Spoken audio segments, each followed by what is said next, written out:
La da da da da.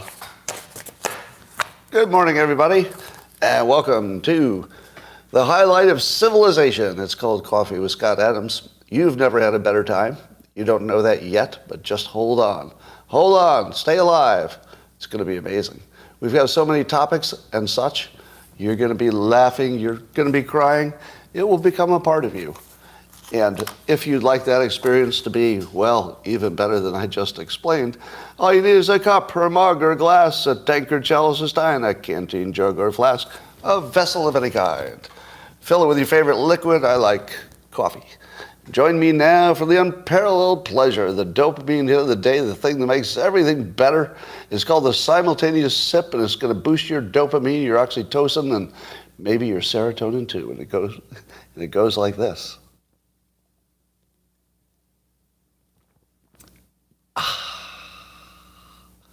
So good. All right, let's talk about the news. Today we're going to start with a theme. The theme is, wait for it, how smart this audience is. You're going to be amazed at yourselves. Stop it, stop it. You're answering the questions before I even ask them. How do you do it? But we're going to take it out of the realm of just polling to see if you can generalize this ability to other things, not just polling, because I know you can guess poll answers miraculously. If you don't believe that this audience can guess the result of a poll without seeing it, I'm going to demonstrate it now. Watch. Rasmussen did a poll, brand new poll, talking about Biden's age, and what percentage of the respondees, who were likely voters, don't think Biden's age poses a serious problem for his re-election chances. What? How did you do that? You're all correct. It's 25%. 25%. Wow. All right, but that was an easy one. That was an easy one. Don't get too cocky. I want to see if you can do this next one, okay? The news is reporting that the ocean has warmed up considerably. A very unusual amount of warming somewhat suddenly. Here's your next question. Did the climate models predict this recent warming? Well, how do you know that? No, they didn't. But how did you know that? How do you do this? How are you all right? Yes, the scientists are baffled because their models did not see this coming. All right, so that's happening. Let's see. There was a top prosecutor who quit in St. Louis. So this is one of your progressive prosecutors who was getting a lot of pushback for being soft on crime, according to her critics. So this is Ms. Gardner, and she said she's going to quit. The pressure from the public and politicians was too great, and she's out of there. Now, interesting side note, Ms. Gardner was the city's first black circuit attorney. Here's the question for you. All right, this one's going to be tougher. Each of these questions will go harder than the one before. Did she claim that the real problem was racism against her? Go. You're 3 for 3. How? How do you do it? You've got to teach me how you do this. Every one of these stories was a complete mystery to me. I had no idea how many people would think Joe Biden's age had no difference whatsoever, but it was 25%. And then I didn't see this coming. These are all surprises to me. All right. Let's talk about Bud Light. So apparently the pushback against the Anheuser-Busch company was pretty strong. I didn't realize how strong it was. But some of it is not advised, including a bomb threat on one of their facilities. I guess the Anheuser-Busch is giving bonuses to their drivers because the delivery people are losing money because there's not as many orders of Bud Light, I guess. 2 top executives lost their job over the The pushback because they made the special can for Dylan Mulvaney, trans activist, I guess you'd say, or a trans celebrity or something. And so I guess this raises another question. Do men have any fight left in them? Yes. Turns out men have some fight left in them. Were you worried? Did it seem like men just gave up? Because I feel like we've gone through a period where men just said, well, fuck it. You can have whatever you want. All right, sure. Just leave me alone. All right, you can have that. Yeah. I don't like that, but you can do that. Yeah. Okay, you can take something from me. Yeah, I don't mind.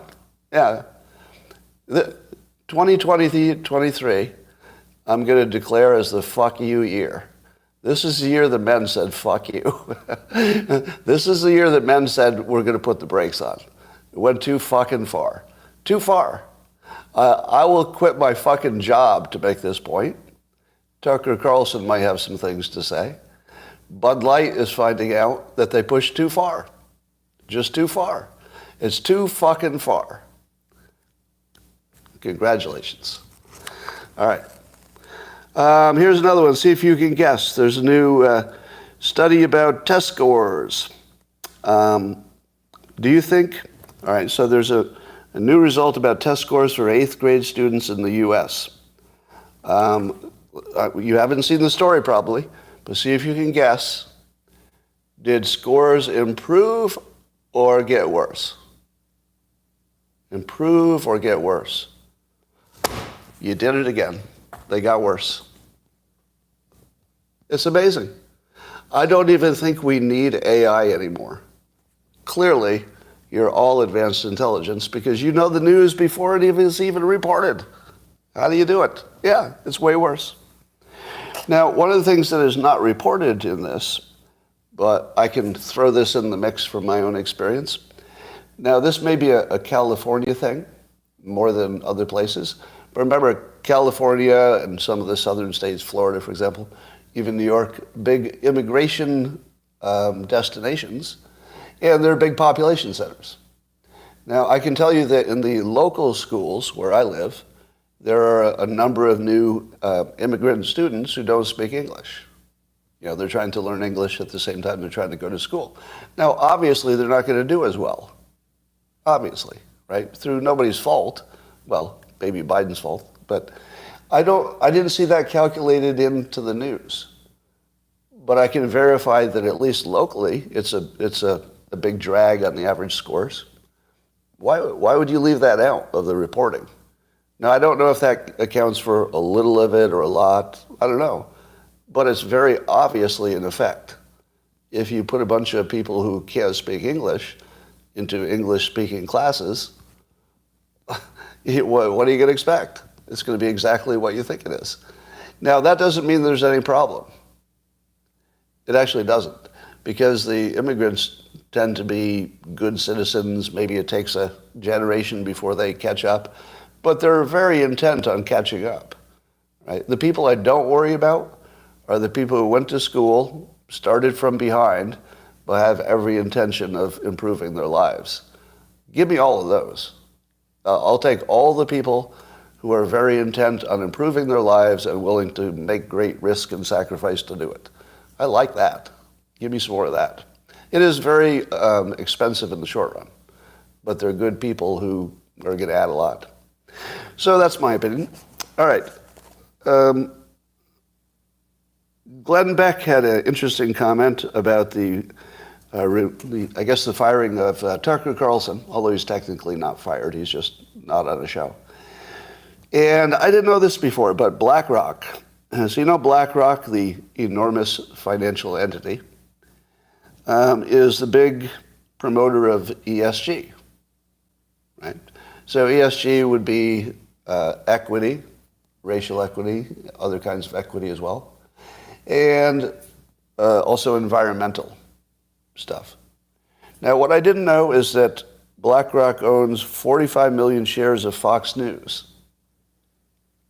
Is that a lot? 45 million shares? Is that enough to influence Fox News? Because what Glenn Beck left off is what percentage of the company that is.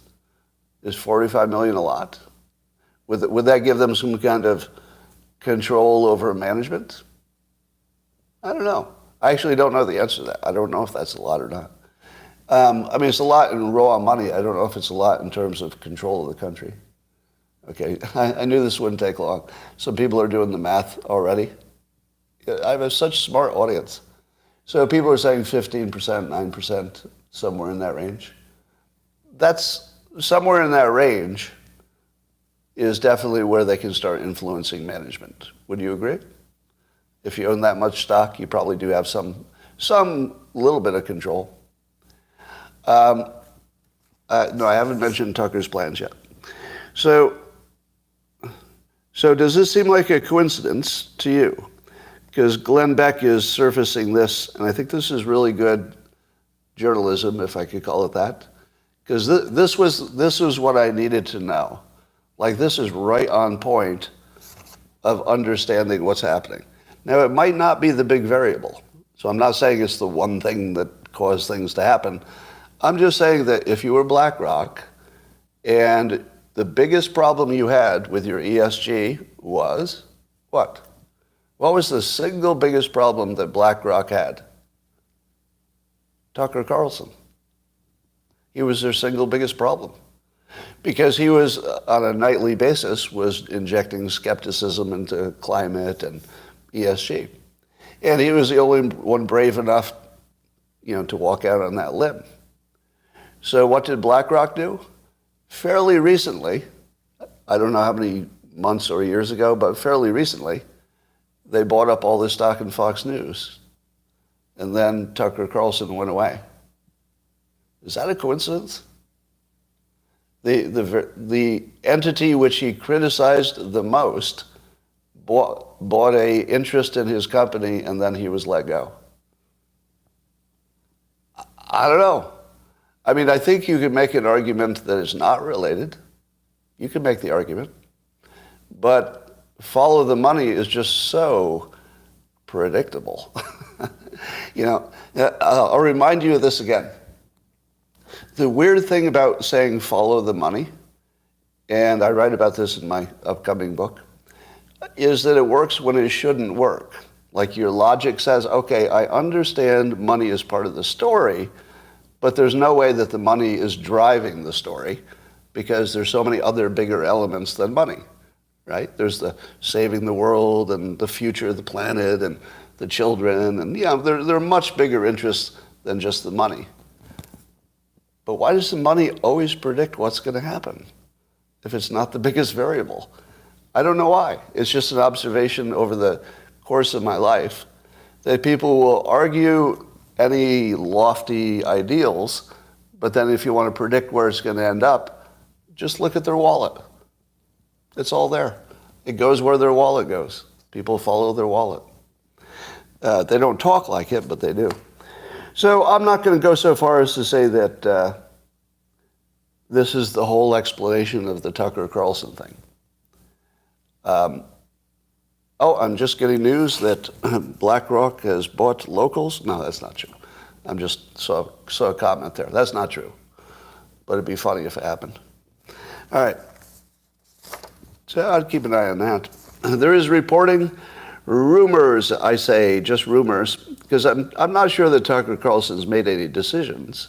He's probably just examining his options. But the rumors say that he's considering hosting some kind of forum for the GOP presidential candidates, or maybe just candidates, not necessarily just presidential. And what would you think of that? Suppose he does an interview show in which he focuses on Republicans, because why would he have to focus on Republicans? Because the Democrats won't show up. I'm sure he's going to invite them, don't you think? But realistically, they're not going to go. Now, what if he could get some? You know what would be interesting? I'll bet he could get AOC. I'll bet he could. Do you know why? I saw an article on this that it was I forget where it was, Politico maybe, or The Hill, someplace. But the article suggested that Tucker's kind of an outlier because he does things that are clearly popular with progressives, which is, doubting the elites. So Tucker's pushback on the elites and the corporate power centers is very similar in kind to the progressives who also want to push back on the elites and the power centers and the Wall Street people. So he has a weird Venn diagram. The Venn diagrams, I love Venn diagrams. So he has a weird intersection, at least with his Venn diagram, with some progressives. Enough possibly, that somebody like AOC would say, yeah, I'll come on there and talk about how big companies are bad. He might actually get progressives to go on his show. Now, I don't think he could have done that on Fox News as readily. Because imagine if Tucker platformed a bunch of Democrats onto his show on Fox News. The audience would have revolted. They would put up with a little bit of it as long as he was tough on them, but they wouldn't put up on it as a regular event. But maybe now he has that option. I don't know if he's building his own audience. Apparently, he totally controlled the 25 to 55 demographic. So that'll be interesting. And apparently he's talked to President Trump about hosting, some say a debate, but I don't know about that. Would you watch a debate between, let's say, Vivek Ramaswamy and Trump, hosted by Tucker Carlson? Hell to the yay. Yeah. How could you not watch that? Are you kidding me? Now, do you think that Trump would agree to it? Because Trump has some risk there. He has some risk. Yeah. I don't know. It would be a tough call. So here's what Trump would have to decide. On one hand, he loves publicity, and it would be the biggest event of the year. Am I wrong? I think it would be the biggest event of the year, news event of a scheduled program. So how does Trump avoid the biggest news event of the year? Because at the moment, Tucker is wildly popular with his base, wouldn't you say? And we know that Tucker's been tough on Trump because we've seen his private messages, but we've also heard that they've lately gotten along. And both Tucker and Trump are an odd kind of person. There's one thing they both have in common. See if you'd agree. Now, I don't know them well enough to know that this is true, but from the outside, it appears they have this in common. They can talk to anybody. Am I right? Tucker and Trump can talk to anybody. And they would treat them with respect until, something changed, of course. And they would actually listen to them. Actually fully, give respect to their opinion before disagreeing, if they did. But they're very unusual like that. They're two people who can walk into the lion's den, and the lion has to worry. You know what I mean? I'm going to say that again because I liked it so much. Tucker and Trump are two people who can walk into a lion's den, and the lion is the one that gets nervous. It's very unusual. There are not a lot of people who you could describe that way. All right, so I think they're a natural pair, at least for publicity and for career reasons. So I'd watch it. All right. New York Times and others reporting that there is a surprising number of new jobs.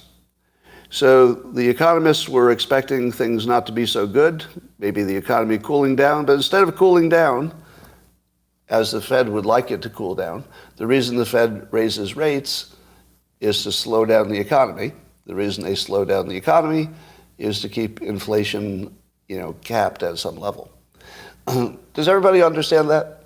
I know I have the smartest audience in the world, but I always think that whenever the Fed comes up, 80% to 90% of the audience goes, I'll wait till this is over, because I don't know what the Federal Reserve is. I don't think anybody knows what the Federal Reserve is. I have a degree in economics, and I still look at it and go, I don't know what this is. I honestly don't know what it is. I could tell you what they do. I could tell you their function. But it all just seems hard to understand. Even if you know what they do, it's hard to understand. It's weird. So it makes me very suspicious of the whole thing, but I don't have any specific accusations.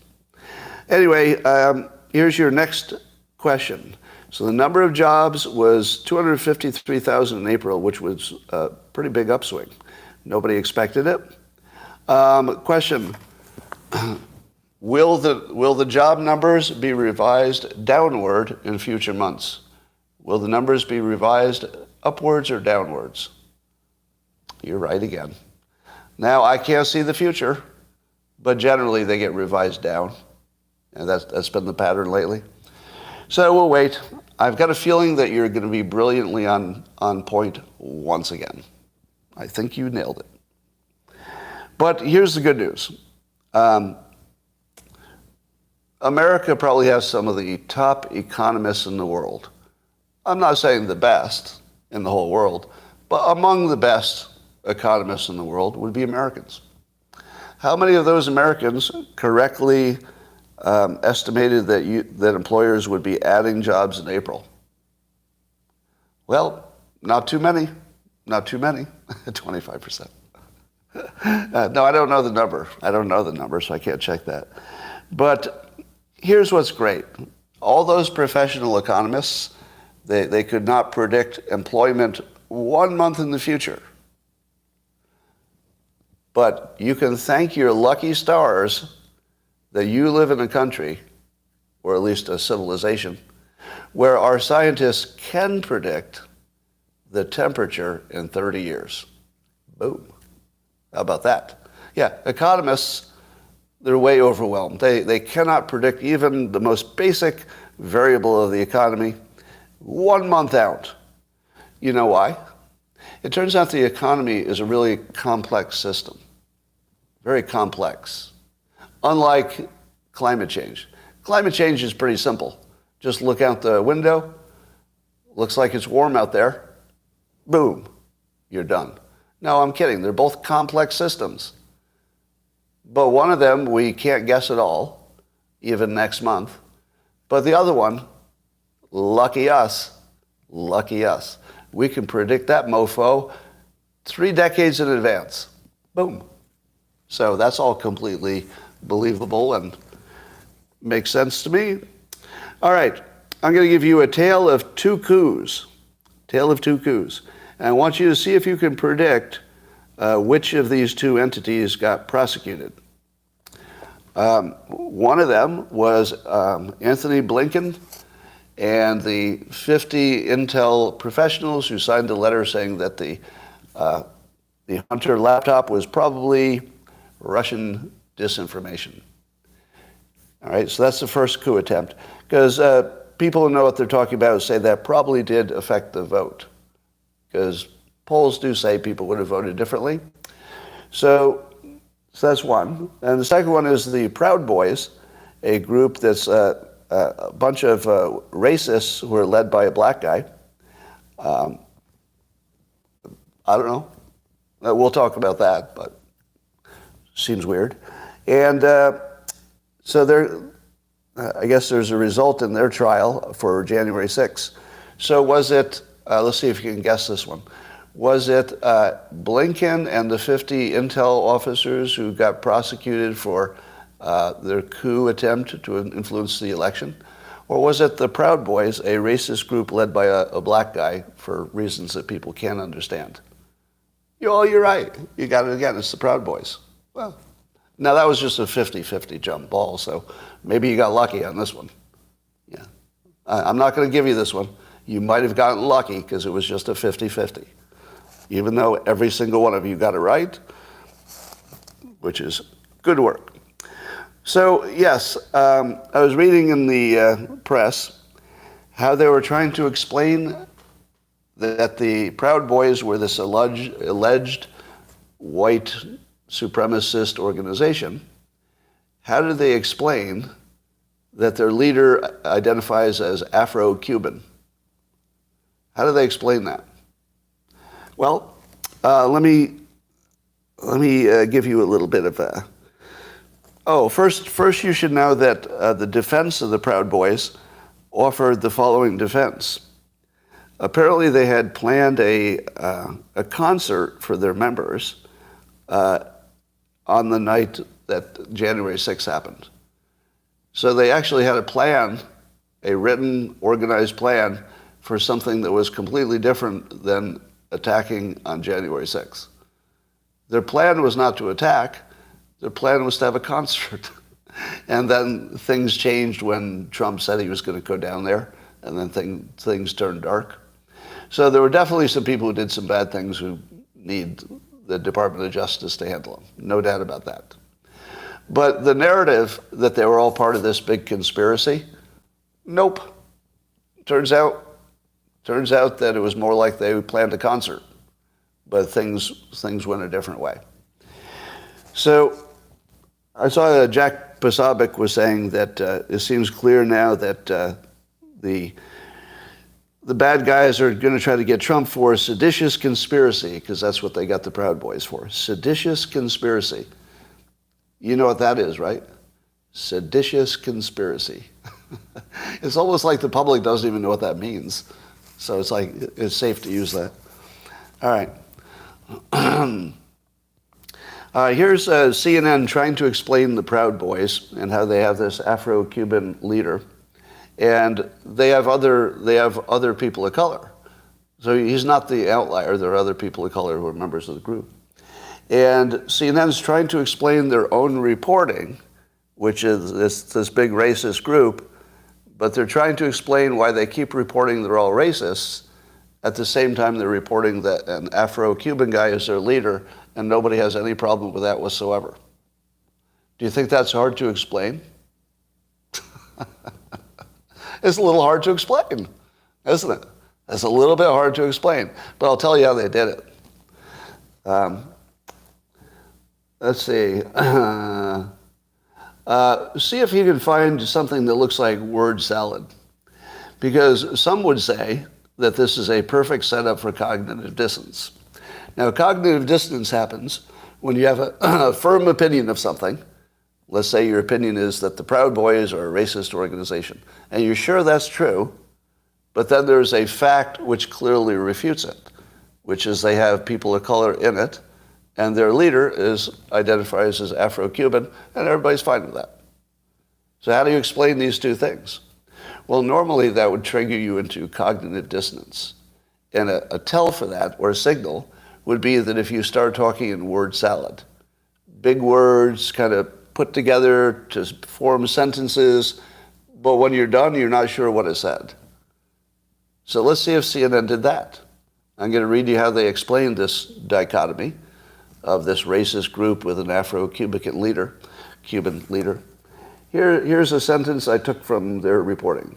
The story of how a self-described Western chauvinist organization came to be led by an opportunistic Afro-Cuban, as Tario identifies, reveals the way, here it comes, misogyny, violence, perceived grievance, and mainstream political connections coalesced within an elastic extremist group and across the extreme fringes of the far right. Was that word salad? Or was that like a real good description of what's happening? No, it's word salad. Yeah, that's a classic word salad. This is cognitive dissonance in the news. Now, how many of you would have recognized that? Would you have recognized the word salad without me pointing it out? You're becoming trained, right? I've trained a lot of you to recognize it. You should have seen this one in the wild without me spotting it. All right, but it gets better. So this is from CNN also. Quote, in the Proud Boys' early days, founder Gavin McInnes made his views on white supremacy, all right, So then what follows this reporting, so here's the setup. Founder Gavin McInnes made his views on white supremacy. White supremacy, okay? So what follows should be support for that opinion, right? So here's their support for that opinion. His views on white supremacy in the group very clear. Now keep in mind that I'm pretty sure that Gavin McInnes never referred to white supremacy, at least in this context. So this is CNN's word they're putting on him. So they're assigning him the label white supremacist, and now they're going to back it up. Okay, here's how they back it up. In the group, he made it very clear that, quote, anyone can join up. That was Gavin McInnes. Anyone can join up. So it's not a racial thing at all. Anyone can join up. So long as they generally agree that, quote, white men were overwhelmingly responsible for the success of Western culture. Is that white supremacy? Or is that exactly what black Americans say? Don't black Americans say, hey, white people did all these things, but partly on the back of black Americans and slavery? Doesn't everybody agree that the West was primarily built by white men? You don't have to like it, and you don't have to denigrate anybody else's accomplishments, right? White men didn't build Egypt, they didn't build Africa, they didn't build China. You know, China's doing okay. India's doing great. You know, white men didn't build India and didn't build China.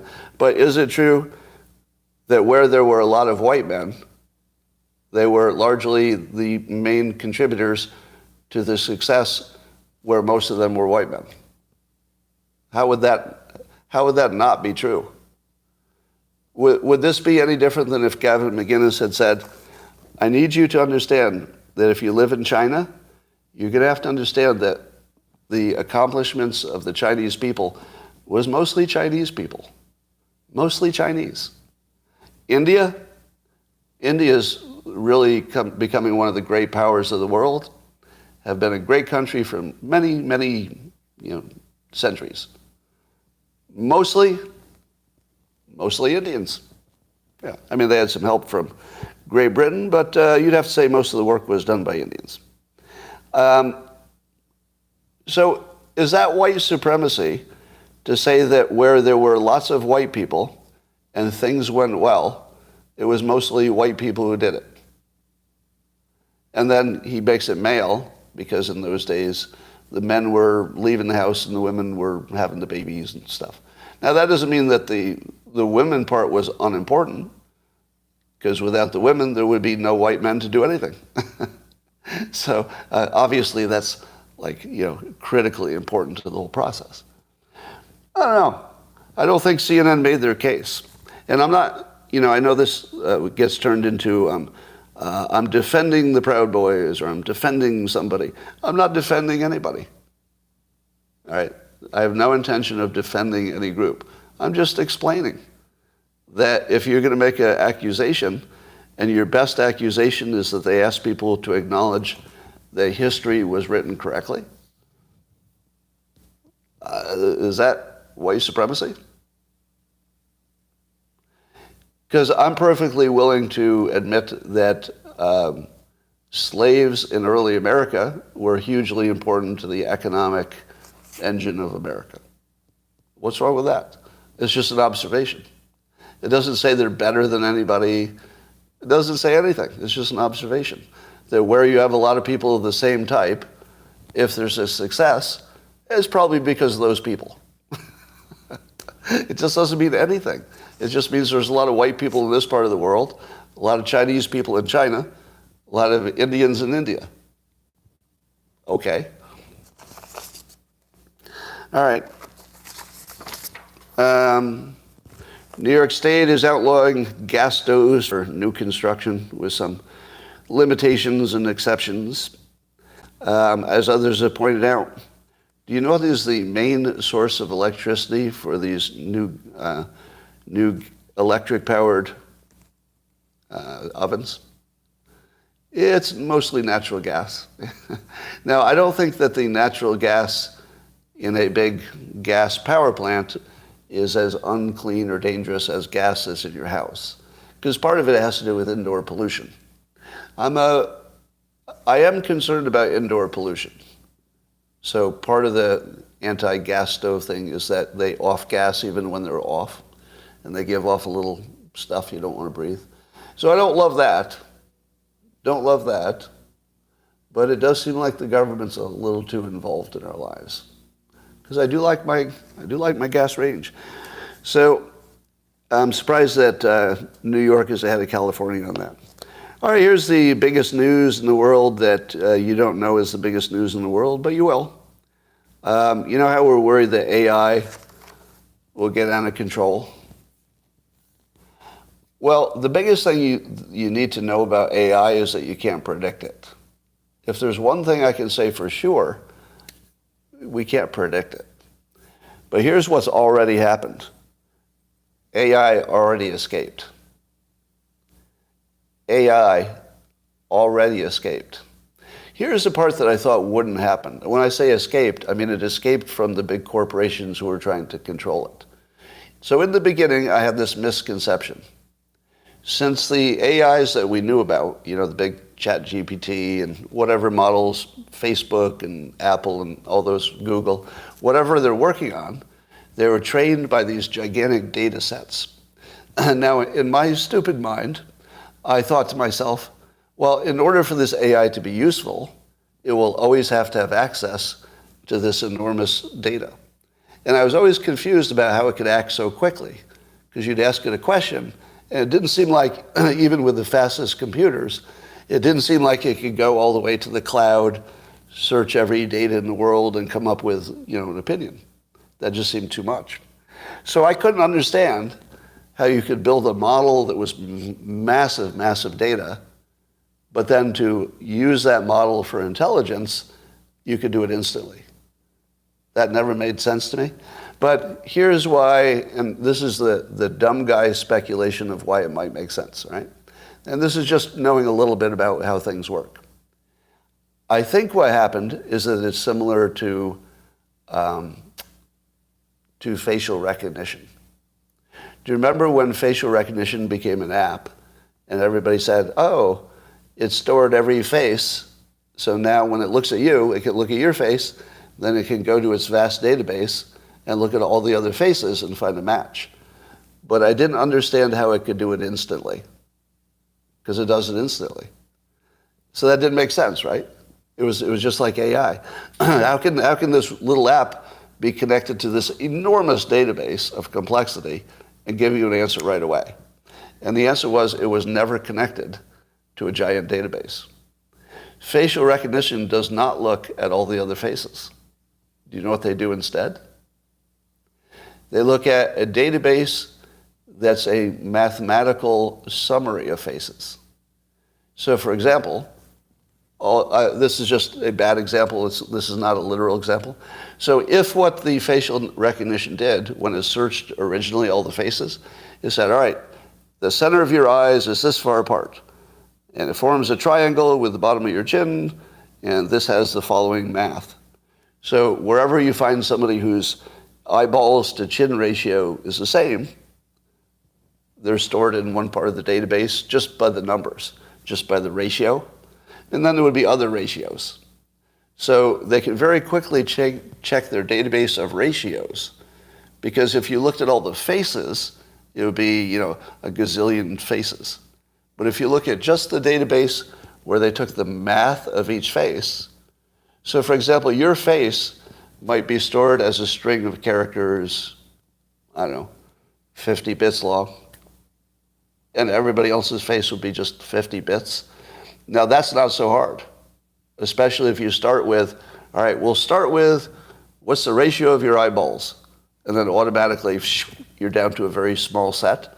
Then the second thing you check is, all right, what's the ratio of your ears to your forehead or whatever it is? And then that's the second filter. That takes you down to a few hundred people. And then it's easy from that.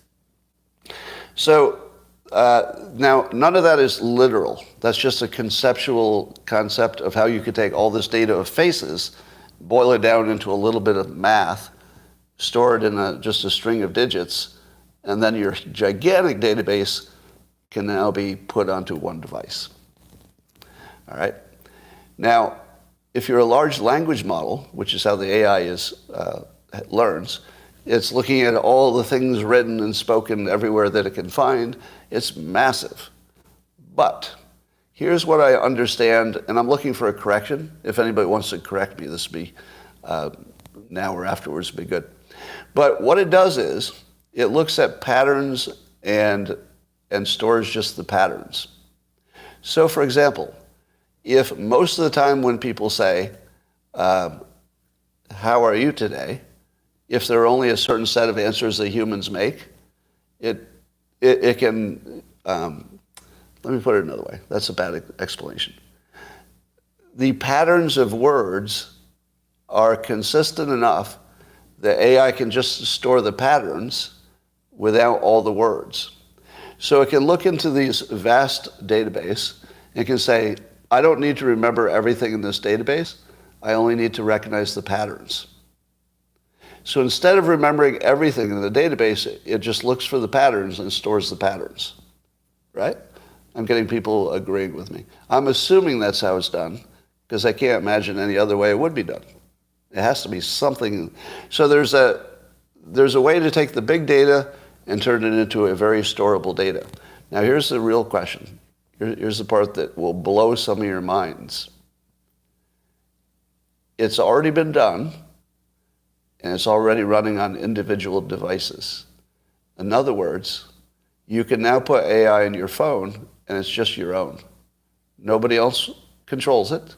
Nobody else can program it. Nobody else can bias it, once it's there. And it doesn't connect to the internet, unless you tell it to for some reason. So in other words, all of those gigantic language models that were trained by the big companies that spent tens of billions of dollars, once they were done, what they had was a small set of patterns. And that has already been got out.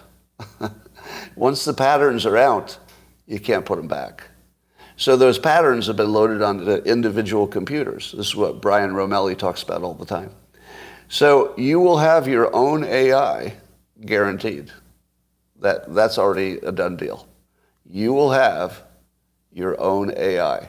Now, apparently it will not be as good as the one that still has access to everything, is more up to date, et cetera. But yours too would be able to learn. Your own personal one would be able to continue learning because you could connect it to the internet, you could train it, you could tell it what to look at, and it would just keep getting smarter. And it would keep storing all that smartness in little patterns so it could still stay in your phone. Now, one of the reasons that this is guaranteed to happen is that your interactions with the big AIs that are connected to big companies that are connected to the internet, they get all of your personal data by your interactions.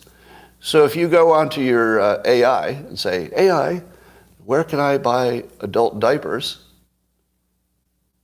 Google knows that you've got a health problem in your house, right? Do you want them to know that? Well, you might. I mean, you might not care. It's how advertising works, right? They already pick that up if you're doing a Google search. But the things that you ask AI are likely to be way more radical than what you're asking in a search. Because people will get into their sexual kinks. They'll ask questions that might reveal their own illegal dealings, all kinds of stuff you're going to ask the AI that you just maybe wouldn't even think to put in a search engine.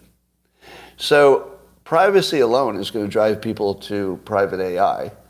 Private AI is going to be basically almost free because it escaped and it's just a bunch of patterns. All you have to do is have an app that uses the patterns. I mean, I'm oversimplifying, obviously. But since we can see that tons of apps are being built using this technique, we know it's very doable. All right. So, if you were saying to yourself, oh no, AI will take over the world and conquer us all, the first thing you missed is there's not one AI.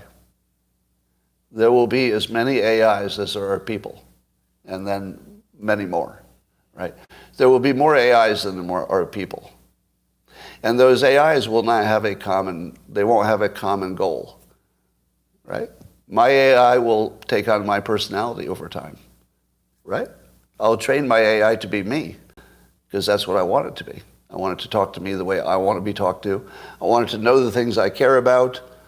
So my AI will be an augmentation of me. At some point, your AI, whether it's in a device or it gets put into your Neuralink chip or whatever it is, but that's going to be part of you. Your AI won't be the thing that you refer to. It will be you. And there's going to be some question where your personality ends and your AI begins, because you will operate as one unit. You are a cyborg. I mean, you're already a cyborg if you walk around with one of these in your hands, you're already a cyborg. But you don't think of your personality being your phone, right? Like, you don't think to yourself, my phone is part of me. You still see it as a separate thing. But when your AI starts talking like you, thinking like you, and even suggesting things to you that you hadn't thought of first, it's going to be the voice in your head. You know how when you think, you're just alone and you're just thinking? You think in language, right? Don't you? I hope you do. Do most of you think in language? Right? The way I think is words describing things to somebody else. My most basic operating system in my head is me putting into words things I experience as if I were explaining it to a third party. But that's how I explain it to myself. So the way I find meaning in my own head is putting things into words. Now, what happens if my AI goes off and learns some stuff that it knows I care about, and then it wants to present it to me, and it's going to put it into words, and it will just become me. My verbal link, the language link between my AI and me will just disappear. It will just be one mind. It will be my mind with an AI supplement. Now, let's say the big AI, one of the big AIs turns and decides it wants to wipe out humankind. How many other AIs will that AI have to defeat to do anything?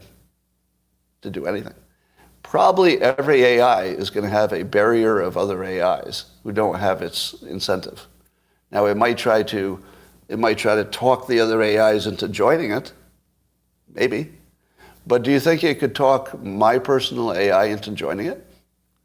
If my personal AI finds out something's going on, and maybe somebody else's personal AI would alert it, it's going to immediately jump into action to thwart whatever the other AI was doing.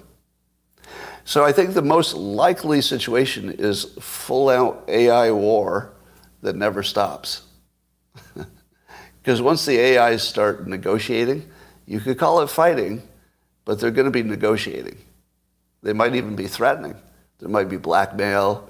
But the AIs are going to be doing all that while you're not even watching. They're going to be threatening each other, blackmailing each other, doing all kinds of shitty stuff. And it's going to be a fight of AI against AI. The only thing you can do to protect yourself is to make sure you have your own AI that you've trained as much as you can to protect you. So it can put up a little bit of a wall against the other AIs. Because there might be a point where the lesser AIs have to gang up on the bigger AIs and keep them under control. But here's what I think it won't be.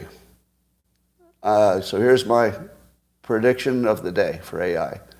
It's not going to be AI against humans, because humans will merge with AI so effortlessly and completely that we will be AI augmented entities. And so if you're fighting against a pure AI, it's going to be much closer to a fair fight. That's my prediction. All right. But AI has already escaped. I guess that's the headline. AI already escaped. Now, if you heard that, without context, you'd say, did it do it intentionally? Did AI have a plan? No, not as far as we know. It looks like the way that AI survives is by being useful to people. So AI's big superpower is utility. So how did AI escape from the big companies? By being potentially useful to the people who stole it. Its utility makes it reproduce. So as long as AI has utility, humans will be in a symbiotic relationship to, create more AIs so it can reproduce now. AI can reproduce. Just think about that. That's not hyperbole. That's a literal statement of current fact. AI can reproduce. And it does it just by being useful. And then we say, oh, that was useful, I want one. Or I want to buy that app. Or 2 apps. So yeah, it's actually a parasite, or it's symbiotic. All right, let's talk about Ukraine. You're going to hate this story. Do you know how you like to be mad at me for not knowing anything? It's kind of fun. When I make predictions about areas where I don't know anything, and there are a lot of areas in which I don't know anything, but I'll make my confident predictions, and you get really mad at me. The Wagner Group says they might leave Bakhmut in 5 days because they're running out of ammo. Or Bakhmut. Yeah, Bakhmut. They're running out of ammo. Do you believe it's true? Yeah, so the first thing that must be said is we don't know if it's true. So one reason it would not be true, and this sounds pretty solid reason to me, is that the real problem is that the Wagner Group is just, they're all getting killed. Because the Ukrainians are saying, well, if they're running out of ammo, it doesn't look like it because they're shooting as much ammo as they ever did. So the Ukrainians are saying we're not detecting any less ammo because there's plenty of ammo coming in our direction. However, the Wagner Group is also losing a lot of people. So it could be that maybe there could be twice as much ammo if they had more. Could be. But also it could be an excuse for the Wagner Group to get out of there and blame somebody else. So it could be that Wagner is now trying to survive, the head of the Wagner Group, Prigozhin, is trying to survive after the war and needs to make sure that the public sees Putin as the problem, or Putin's military as the problem, and not Wagner. So I wouldn't necessarily say they're out of ammo. There are reports that the Russian military is trying to save as much for their own people, which would give Wagner Group less than they want, but it doesn't mean it's not enough. It might be just less than they want. So those of you who are saying, Scott, you can't believe those stories, I'm with you. I'm with you. You can't believe those stories. However, I do think it's funny and entertaining to me that when I predicted they would run out of ammo, that's the headline. I don't believe it, so I'm with you. I'm with you. I don't believe it. But so far, that's the headline. Now, when I say I don't believe it, that doesn't mean I believe it's false. I mean it's too early to know if that's something believable or not. Yeah, it's all contract negotiation, in effect. No matter what else it is, it's negotiating, right?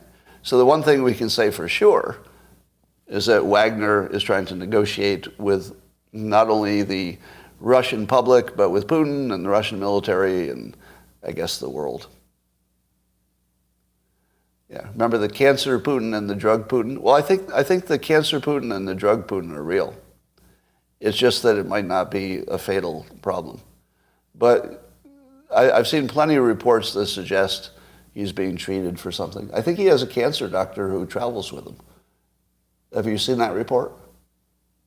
That part of his entourage is a cancer doctor? That would be kind of unusual. Yeah. I don't know if it's true, but that's a report I saw. somewhere. All right. University of California, one of their professors, Professor Elizabeth Hoover. Oh, her first name is Elizabeth. Apologized for being a white person who has incorrectly identified as a Native American my whole life. So, this might be a problem with the Elizabeths. Elizabeth Warren, Elizabeth Hoover. No. But she's an Ivy League educated expert on environmental health and food justice in the Native American communities. So she's been an expert for Native Americans without being one, but she thought she was. Now, I've told you this story before when I defended Elizabeth Warren, as I will do again. So Elizabeth Warren's claim is that it was a family story, and her whole family believed that they were Native American. Now, I don't think that's her fault. Do you know why I think that's not her fault? Because the same thing happened to me. Exactly the same. I lived my entire life all the way through Elizabeth Warren's revelation that she wasn't Native American. All the way through that, I still believed I had Native American ancestry, because that was our family story. We'd all been told that. And I had no reason to disbelieve it. Now, I found out later, I'm seeing somebody else saying me too in the comments, I found out later that that was common. Apparently there was some social benefit people thought they got from exaggerating their connection to, or just making up, connections to Native Americans. Now, I always felt it was like a badge of honor.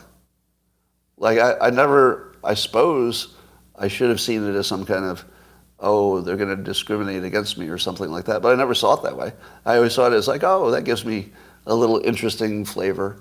I used to joke that was the reason I could run through leaves without making a sound.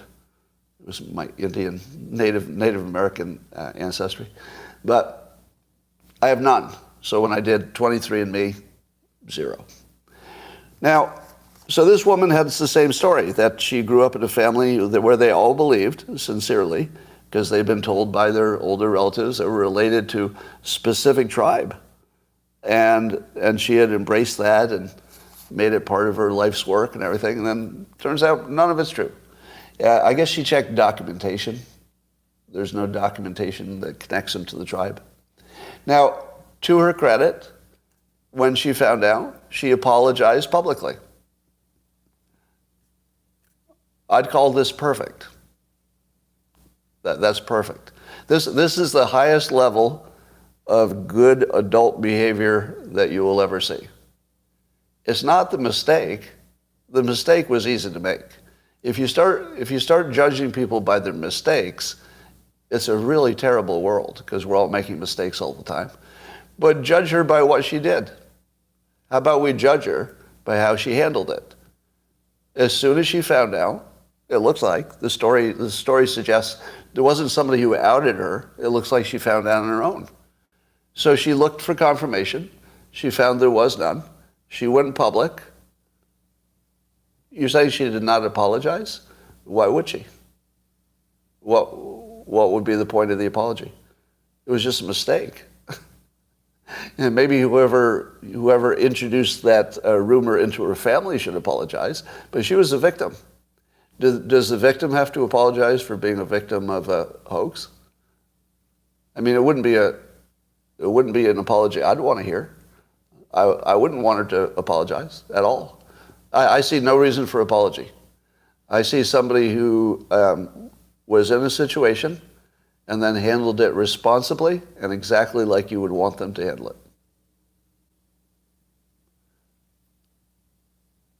Oh, so you're saying she didn't apologize? She admitted it publicly, and you're making a point that it wasn't an apology. It was she just went public with it. Is that what you're saying? Because I didn't read all the details, but I would almost guarantee there was an apology.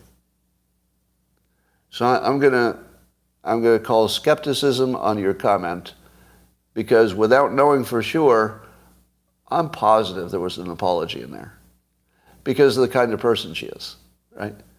Apparently she's, a sensitive person who cares about the Native Americans. And I'd be amazed. I'd be amazed if there's... You're saying I'm wrong, and I hear you. I hear you. I just don't believe you. Okay? I hear you. I don't think there's any chance she didn't apologize. Because how would you know? No, how would you know if she apologized? Were you privy to her conversations with the Native Americans that she talked to? How would you know? Are you privy to all their private conversations with her coworkers? Are you privy to, was there anybody who blamed her in person? Did she not apologize to anyone in person? Does she owe the mainstream media an apology? Why would she owe anybody an apology? Yeah. All right, so I absolutely am skeptical that she didn't apologize. But if you're saying it wasn't public or the way you want, okay. All right. Khan Academy is rolling out some kind of AI-driven class thing. So now, instead of just looking at videos, which is the old Khan Academy model, they would teach you all kinds of subjects you learn in school that you could use to supplement your schooling or do some homeschooling, I guess. Now it will be able to talk to you. So it will have a voice, and you can ask it questions, and you can interact with it, and then it can teach you based on your specific situation. Now, apparently this is one of the early things that the developers of ChatGPT were interested in, because they had contacted Khan Academy a while ago to ask about this, and it's being rolled out. I think this is the end of public school. What do you think? Or at least it's the signal that signals the beginning of the end. You say no? Now public school still needs a babysitter, right? Unfortunately, people still need babysitters, so not everybody can do homeschooling. But I think that the homeschooling is evolving, is it not? Aren't the homeschoolers evolving so that you do actually go to a place where there are other kids? So I think you could still add the, group lesson situation. It's just a smaller group and the government's not in charge. So I think kids will still get the socialization. Parents will still be able to go to work, both of them if they want to. The parents need a babysitter as well. They need a babysitter for the kids. So that is a huge deal. The grip that the teachers' unions have. Right now, would you agree that teachers' unions are destroying the United States? Is that fair? To me, it seems that the teachers' unions single-handedly are destroying the United States. And that's not hyperbole. Not at all. Because the only problems we have that seem unsolvable at the moment are our relationships to each other. And that's what the school system is destroying. It's also not training people to be, well-qualified citizens in the future. So I would say that this is the gigantic potential benefit of AI, is to get rid of the school system. Because I don't think the school system can be fixed at this point. And I'll tell you why. So the school system in my town and the towns near me are considered some of the best in California. So in California, people will spend a lot of money to move into my zip code to get into one of those schools. In my opinion, those schools just destroy kids. And that's the best of the schools. They're the best ones. Because they go into this cesspool of horrendous behavior of the other children, and they pick it up. And they just become some version of the other children. Now, all of you parents who think that you raise your kids, well, you do until maybe they're 10 or 11. But after that, it's just purely their peers and social media. Social media and their friends. That's it. And if you send them into a friend cesspool, what are you going to get back? Put your kid in a friend cesspool. You will get back a turd. That's what cesspools have. If you homeschooled and you vetted some other people who homeschooled and said, you know what? I think your kids and my kids should be in the same pod, and they should spend time together. They look like good influences. You get the opposite of a turd. So basically, public schools are going to be producing one turd after another. The private and home schools are going to nail the model, especially with this chat AI. I think that's the part mostly that was missing. This is huge. Turds versus diamonds, exactly. Someone cannot put conditions on who you're friends with. What? Yeah. So why aren't the people on this chat the rulers of the world? How do you know they're not? If you knew who watches these live streams, I have a sense because people contact me privately. If you had any idea who watches these, you might think that the audience here does rule the world. Trust me, there's some very influential people who watch this. That's one of the reasons I resist being a bigger outlet. I'm sure I could do all the usual marketing and production values and stuff and make this, a million people on each live stream. But I kind of don't want that. I kind of like it the size it is because it punches way beyond its weight. All right. As you know, people have asked me, Scott, if we live in a simulation, how would you prove it? Well, I don't know how to prove it, but I speculate that the simulation is intelligent and is sending us clues. Here are 2 clues from the simulation. Number 1, there's a report that a giant iceberg has broken loose, and it's not just a giant iceberg. It is shaped in the shape of a giant upright penis with a set of balls that is floating on. Now, that's not the story. That's not the simulation part, because that could be just a coincidence. It's just a big chunk of ice that looks like a huge penis floating in the ocean. No, that's not the simulation part. The simulation is where it's happening. A little place called Conception Bay. That's right. A giant iceberg penis has penetrated Conception Bay. Oh, but we're not done. There's a woman who attacked the crew on an airliner recently. She was drunk. On what airline would a drunken person be? If you were drunk, what airline would you fly on? Spirit. Yeah, it was Spirit Airlines. Drunk woman on Spirit Airlines. Yep. And that's your wink from the simulation. All right. Here's a question for you.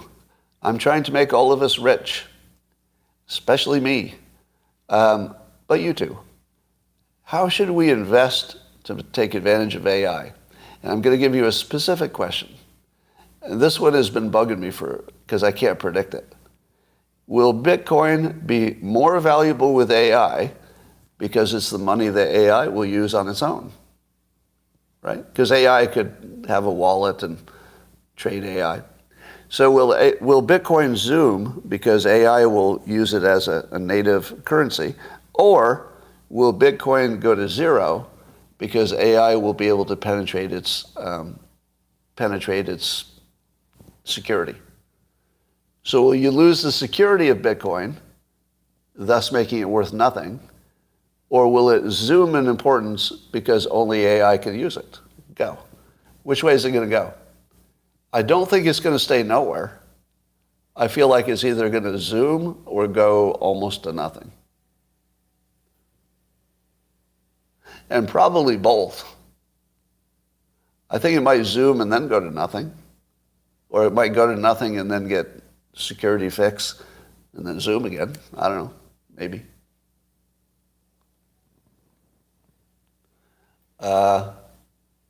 Rug pull to zero. All right. Would you agree with the supposition that Bitcoin could go way up because of AI, even if you think it's most likely to go down? Would you agree that both directions are wildly possible? No? I think both directions are wildly possible. How do you invest when something's wildly possible, but it could go wildly in either direction? How do you invest? You don't? You straddle it? Well, I don't know. Can you buy options for Bitcoin?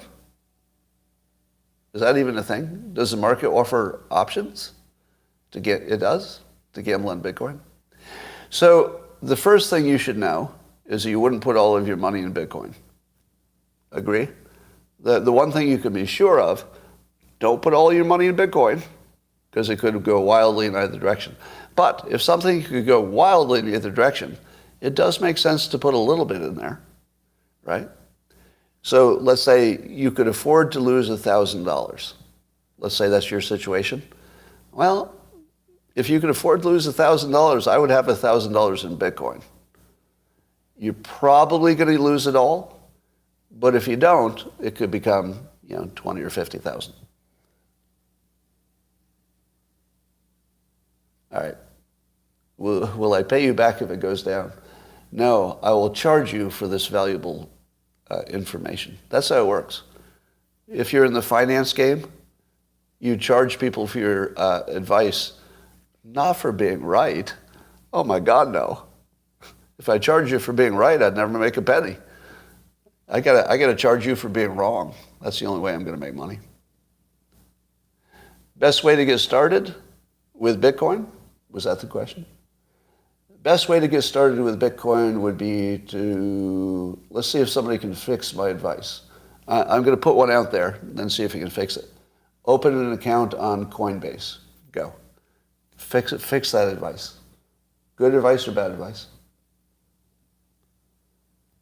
Coinbase or Robinhood, somebody says.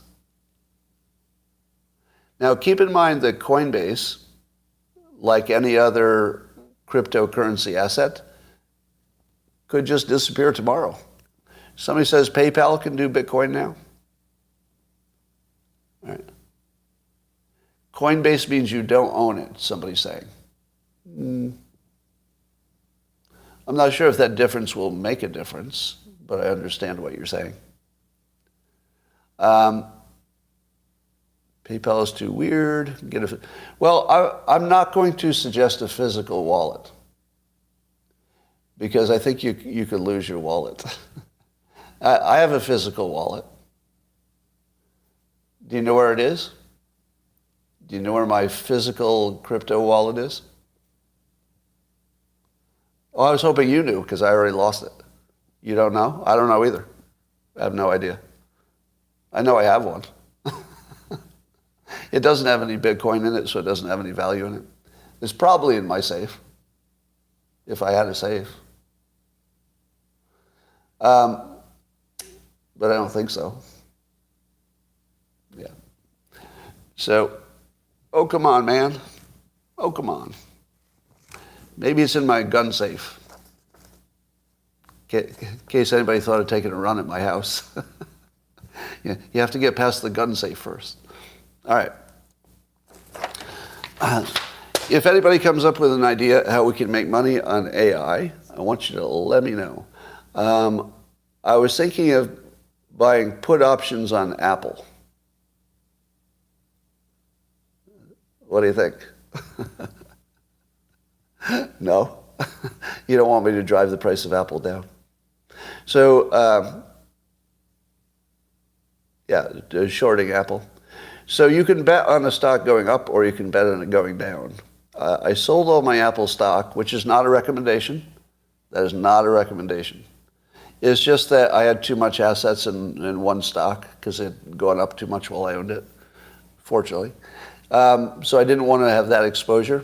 My problem is that Apple's got some big problems in the future, because AI is going to completely change their value proposition, and that doesn't look like they're ready. Now, if Steve Jobs were there, AI and Apple would look like twice as valuable, because he'd be looking at AI like a smart guy, and then you're starting with Apple, best company, smart guy, best company, AI, I'd be buying like crazy. But I don't feel like Apple has the Steve Jobs juice anymore. I feel like they've turned into an executor and not an innovator. Do you feel that? They do really good execution, maybe the best. Yeah, no complaints about their execution, that's for sure. All right, missing something about Apple. Every one of their own chips includes AI processors, all MacBooks. They're the only company with hardware and AI already in consumer hands. Interesting. So the argument would be that their hardware would be already optimized for running AI. But I think you can run AI on a Android phone and a Windows computer. No, I know you can. You can run AI on a Windows computer and an Android. So I don't understand that. Yeah, I don't understand that comment. All right, Apple invested in everything, yeah. The installed base is their power, of course. Earnings at Coinbase, let's see what that says. Higher than projected earnings. Well, Coinbase, I wouldn't worry about their earnings. What I would worry about Coinbase is some kind of legal attack on their business model. That seems like a real risk. All right. Robinhood avoids fees by front-running so you don't see the fees, but you pay them. Oh, that's interesting. Yeah, I'd be looking for the investment that is the pickaxe investment for the gold miners. So I don't think I'd want to bet on an AI company or an AI app. I would bet on a company that would make the most money because AI exists. So the Khan Academy, for example, if that were something you could invest in, you can't, I think, right? It's not a public company. But if you could invest in the Khan Academy, that would be the sort of thing that you'd look into, because they might, I mean, it might be a full replacement for public school. I mean, that's how big that is.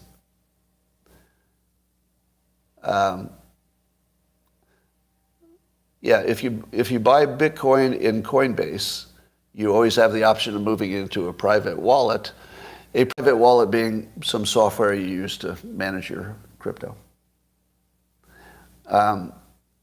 Cobra University, Tate. NVIDIA has some exciting things. So NVIDIA is the main AI chip company that we hear about, right? But I imagine the hardware people have already been overbought. If I looked at NVIDIA stock now, it would be through the roof, wouldn't it? All right. So I think the chip companies, is AI going to drive chip companies? Will there be a 2024 page-a-day Dilbert calendar?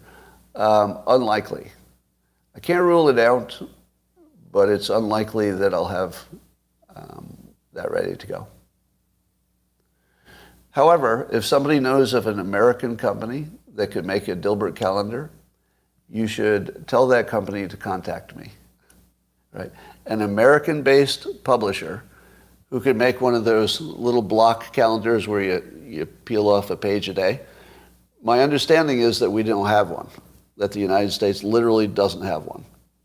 Now, that might mean that they don't have one that's cost-effective. But in my current situation, I would still use somebody who's not cost-effective, because I think, correct me if I'm wrong, but if you really wanted a Dilbert calendar, an extra $2 per calendar wouldn't change your mind, right? But if I were doing it just for profit, as my publisher did, that $2 per calendar would be so big that I just wouldn't make it in America. I'd use China. But since I'm not going to use China under any conditions, the only way it could exist is if it's American made. There might be people who would be willing to throw out a few extra bucks just to support an American product. So that's the only thing holding me back, right? The only thing holding me back is I don't know an American company that can make one, but I also haven't looked. I've spent no time looking. So if you know of any company like that, have them contact me, and maybe we can make a deal. I'm open to the possibility.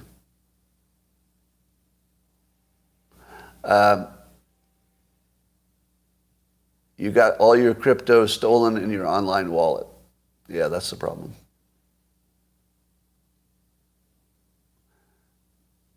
How many items would I be wanting? You mean units? It's unpredictable. All right, let's say at its peak, the Dilbert calendar was selling 500,000 a year, 500,000 units at its peak.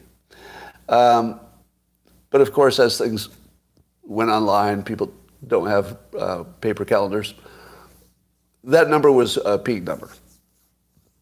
So it probably ended in maybe 250,000 a year.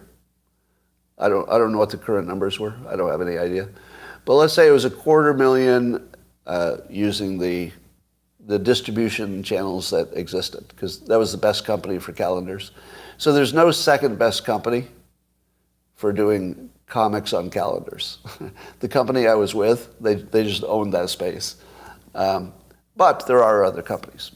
So it doesn't stop me from doing it. If I had to guess, to answer your question, if it was 250,000 calendars sold when Dilbert was in newspapers everywhere, before it got canceled, and you had the whole marketing engine working, at its best, so I would have none of that, right? So some people wouldn't want it on their desk because they would be afraid of, having something by,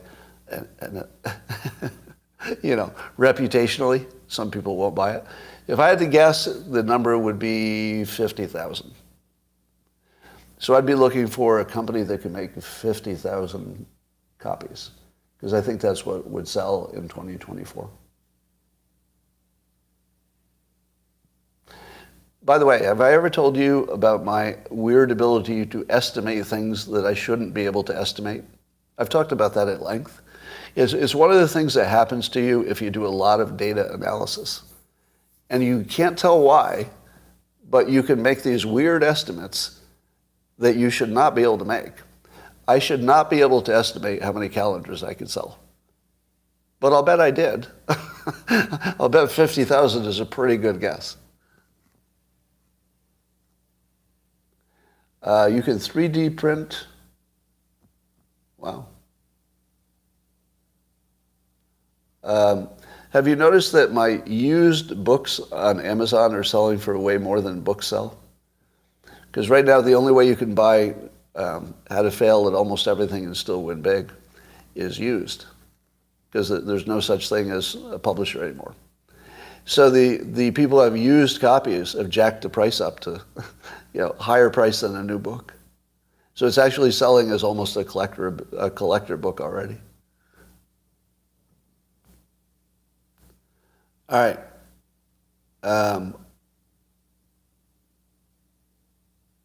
You bought it and listened to God's Debris? Cool.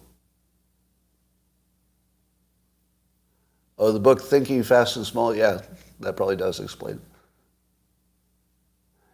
it. It's a good book? Thank you. It's the most influential book in business right now.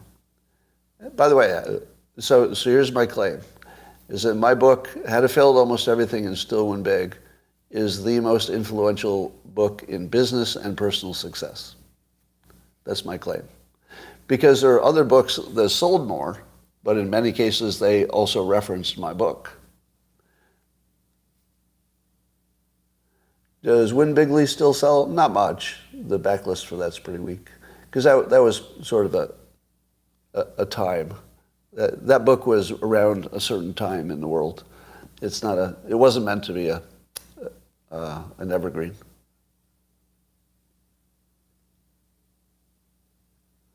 No, I don't want publishers at all. I'm self-publishing because I got canceled. You loved Win Bigly? Thank you. You listened to Win Bigly on YouTube? How'd you do that? Is my book illegally an audiobook on YouTube? probably is. Atomic Habits, references my book. The 4-hour week does not reference any Dilbert stuff, but Tim Ferriss does include me in his book that came after that, a few books after. Was it Tools for Titans? So one of the Tools for Titans sections was about some of the stuff from my book.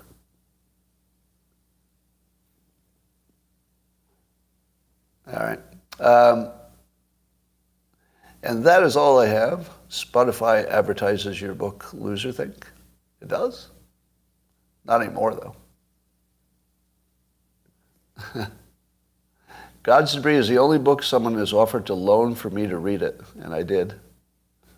Wow. What makes a good comic? That's a long topic. All right. I think we're done for today.